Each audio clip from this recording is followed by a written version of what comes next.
Continuamos con el contenido de Scargill Sin Límites en el domingo de hoy y tenemos aquí a la licenciada Gabriela Jaques. Buenos días, Gabriela. Buenos días, Scarlett. ¿Cómo estás? Muy bien. Hoy vamos a tratar un tema súper interesante con ella, mi amiga Narda y yo aquí. Pues como dijimos, tenemos con nosotros a la licenciada Gabriela, quien es encargada de la Oficina Regional de Puerto Plata de la Tesorería de Seguridad Social, sus siglas TSSS, y también coordinadora de ADOAR de la zona norte. ADOAR es la Asociación Dominicana Administradora de Gestión Humana. Bienvenida a Scargill, Gabriela. Gracias, Narda. Es un placer tenerte con nosotros. Vamos a iniciar con las preguntas y queremos saber cómo una persona debe elaborar un currículum o resumen para que la persona que va a seleccionar pueda encontrar las preguntas y las informaciones que de verdad le interesen. Bien, lo más importante es que hagan un resumen de las informaciones importantes para la redundancia. Siempre es bueno que le pongan una foto para que la persona que recluta pueda identificar al candidato, que tenga una sola hoja, máximo dos, pero si se puede una, pues mucho mejor. Debe tener su nombre completo, su número de cédula, dirección, teléfono. Es bueno que tenga más de un teléfono por si acaso uno de ellos no es localizable. Las informaciones de los 3 últimos trabajos donde ha laborado, si tiene más los 3 últimos, eso es lo más importante. Okay. También debe tener referencias personales y más si es una persona que nunca ha laborado. Debe tener referencias personales de gente que pueda hablar de esa persona. Qué bien. Eso es lo más importante. Tú sabes que hablando de ese tema, lo que es cómo elaborar un currículum vitae, muchas personas a veces por primera vez es que van a laborar. Entonces entienden que hacer un currículum vitae es ya para una persona que tiene antecedentes laborales. O sea, esas personas que ya son por primera vez, ¿qué tú le puedes decir para ellos poder confeccionar de una forma también convincente un currículum vitae? Bueno, un currículum vitae es una hoja de vida, como bien lo dice. Es una hoja de vida en la cual, aunque esa persona no haya laborado, tiene un historial de vida. Tiene su dirección, tiene sus datos personales, por ejemplo, tiene personas que puedan hablar por ella. Y también es importante poner un objetivo. ¿Cuál es el objetivo de esa persona? No quizás para una empresa específica, sino en sentido general. Esa persona, ¿cuál es su objetivo personal y profesional al mismo tiempo? Ojo con eso. Si la persona no tiene un objetivo definido, que no lo ponga en el currículum. Por mi experiencia he visto muchos currículos que tienen el mismo objetivo. Eso es un error imperdonable. Tú sabes, porque muchas veces, ¿qué pasa con eso? Que lo llevan a hacer también en algunos lugares. Exactamente. Y entonces lo que hacen es que le cambian simplemente los datos de la persona. Exactamente. Y no hacen el mismo formato. Cuando ella dice una copia prácticamente. Sobre todo si lo llevan a esas empresas de digitalización, es bueno que siempre lo verifiquen antes de recibirlo. Porque muchas veces vienen con errores en los teléfonos, muchas veces vienen con errores ortográficos, que eso habla muy mal de la persona. Tienen que fijarse muy bien, porque el hecho de que no lo haya hecho una persona no es una excusa. Sí. Y es importante, como dijo Gabriela, es su hoja de vida, pero hay que tener en cuenta que más bien su hoja de vida en lo que tiene que ver con lo laboral, con lo profesional. Si es una persona que no tiene ningún nivel, por ejemplo, ya a nivel universitario, pero siempre tienen algunos cursos técnicos, eso es lo que debe de poner, porque no vaya la persona ahora a equivocarse y poner cosas personales. Exacto. Es importante que entienda que es sus conocimientos laborales, no importa que sean profesionales, que todo lo que sepa, aunque sea cursos leves de computadora, eso lo debe de poner. es bueno que, por ejemplo, con los idiomas, siempre ponga el nivel en que está. Quizás no el nivel en que cursa, sino, por ejemplo, habla, lee y escribe con facilidad, con fluidez, un poco, porque muchas veces uno está buscando un candidato en específico y necesita un nivel de inglés o un nivel de otro idioma en específico, y uno tiene un currículum que dice simplemente inglés. Entonces yo tengo que llamar a esa persona o preguntarle o comenzarle a hacer una entrevista en ese idioma para darme cuenta en el nivel que está. Es bueno que siempre lo ponga, aunque esos son datos que se van a verificar luego, pero es bueno que siempre lo ponga para facilitar el manejo de la información. Y como dijimos, aunque no hayan hecho ningún curso técnico, también está el bachillerato, o sea, cualquier cosa. Hay muchos puestos que no se necesitan de experiencias o de altos niveles en cuanto a lo académico y quieren lo que hacer entrenamiento. Sí, depende de la empresa. Exactamente. Depende de la empresa y la posición a la cual usted quiere pues aplicar. Pero recuerda que es una hoja de vida.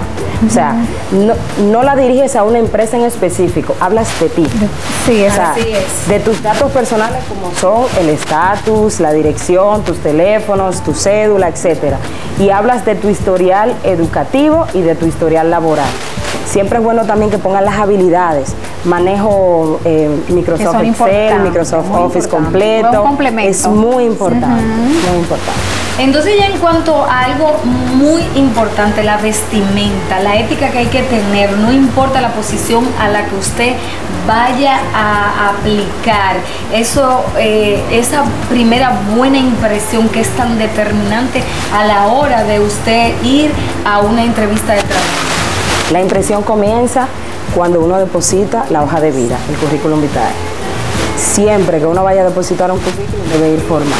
Así sean 5 minutos simplemente a depositarlo, porque la persona, muchas veces uno no se lo deposita al mismo reclutador, pero siempre se comenta.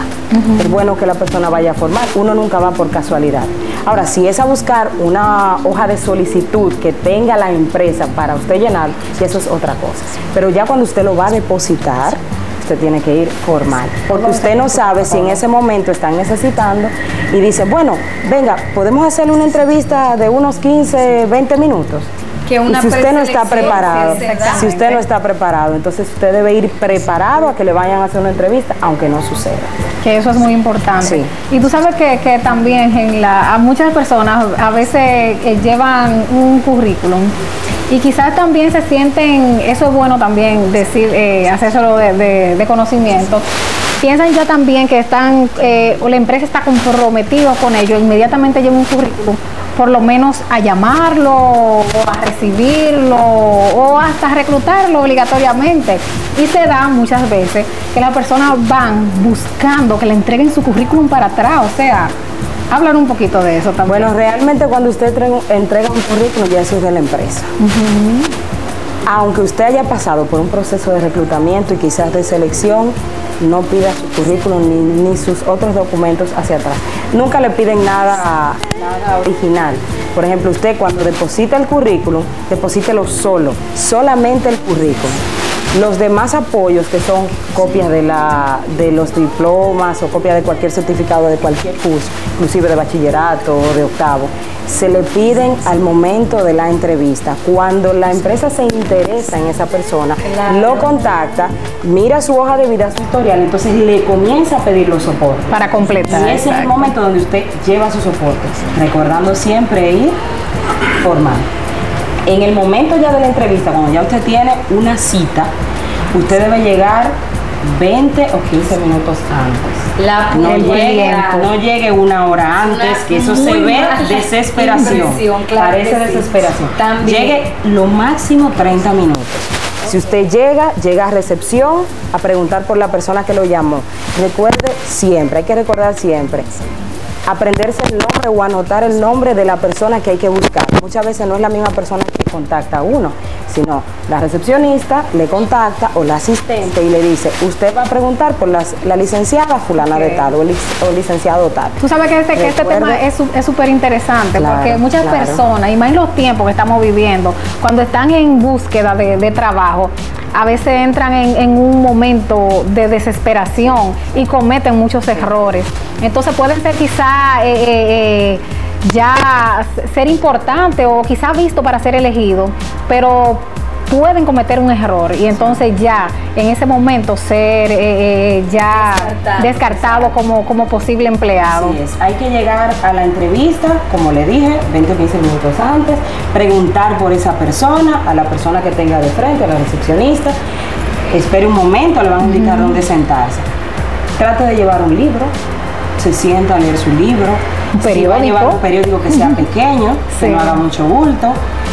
Si hay revistas o algo ahí, usted se puede poner a leer, siempre atento a que lo puedan llamar en cualquier momento. Eso para que tú veas que también lo que es en la parte de reclutamiento de trabajo tiene su protocolo. Claro. Todo eso tiene su protocolo. Y es muy importante ahora que hay un desempleo tan grande y que hay tanta competitividad. Tenemos que tratar de prepararnos para que en el momento que llegue esa oportunidad nosotros no la, como dice, no la saboteemos. Entonces, otra cosa es que hay que pensar que no importa la posición, porque yo siempre trato de enfatizar en eso, ya sea que usted vaya a buscar una posición como cajera, como recepcionista, como bartender, debe ir bien vestida, como tú lo dijiste, formal. Y otra cosa es qué se debe y qué no se debe decir en una entrevista de trabajo.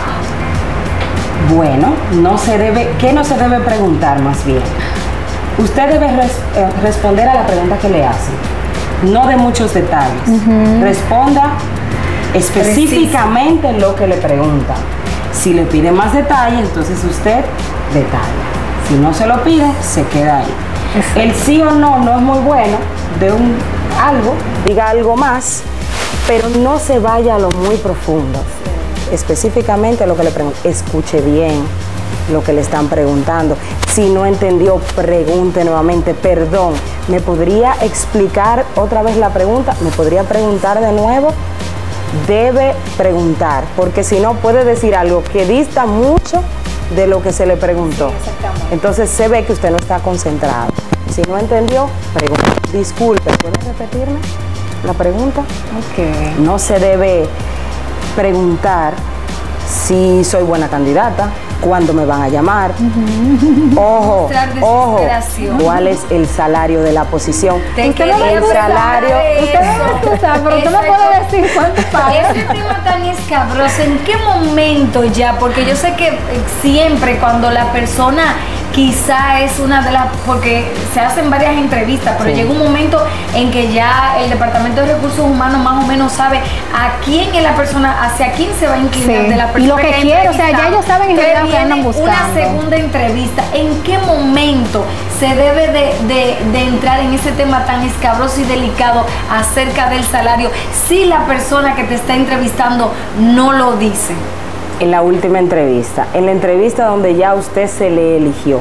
Por ejemplo, puede ser que por primera vez le hagan una entrevista preliminar vía telefónica, como puede ser personal. Después de esta pueden haber 2 y 3 o más. Puede haber una para aplicarle pruebas psicométricas, puede haber una para el gerente de recursos humanos y luego otra para el encargado departamental de donde está la vacante. O sea, puede haber un proceso un poco largo, la persona no debe desesperarse y debe tratar de acudir porque ahí se ve la disponibilidad. El salario no se pregunta, la empresa debe decirlo ya al final.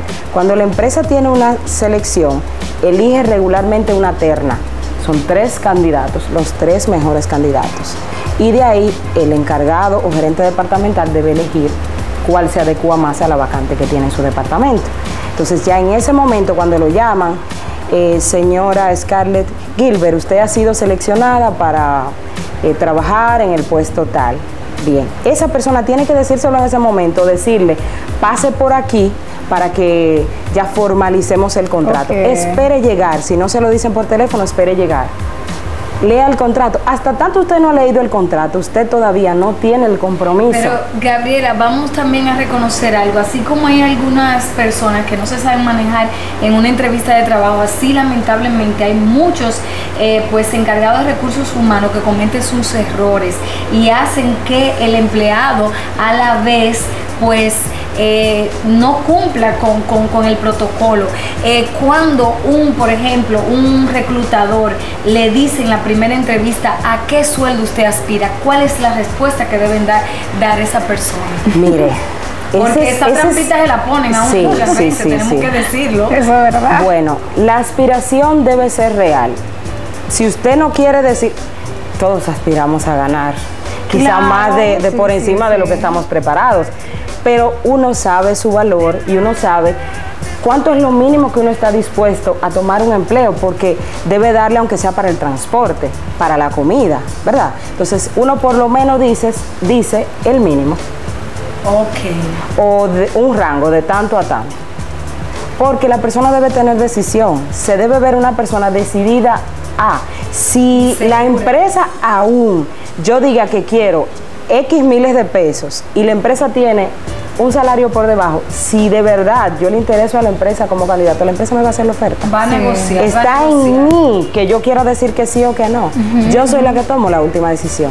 Ahora hay que tratar de ser muy seguro, decisivo, estar tranquilo, saber quién más sabe de uno que uno mismo. Exacto. Entonces hay que ir seguro de lo que uno es. Seguro de sí, tener claro en realidad lo que ir comenzando a preguntarse cosas que uno sabe que la empresa quiere saber. Y como tú dices, no hablar más de lo necesario, porque hay gente que comete errores, que se quiere vender de una manera y habla de más. Y muchas personas a veces también tratan de llamar la atención o de hacerse las víctimas y esos son errores ya que se están cometiendo. Así Gabriela, muchas personas quizás no saben en realidad lo que es ADOASH. Entonces, como tú eres la directora regional, queremos que tú le digas en realidad a todo el público de qué se trata, cuál es el papel que juega en realidad la administradora. Ok, ADOAR es una asociación sin fines de lucro que agrupa todos los gestores de recursos humanos a todos los niveles, dígase auxiliares, asistentes, encargados, gerentes, coordinadores, etcétera. Nosotros nos encargamos de agrupar estos profesionales y tratar de desarrollar las habilidades y capacidad que necesita para desempeñar sus puestos de trabajo.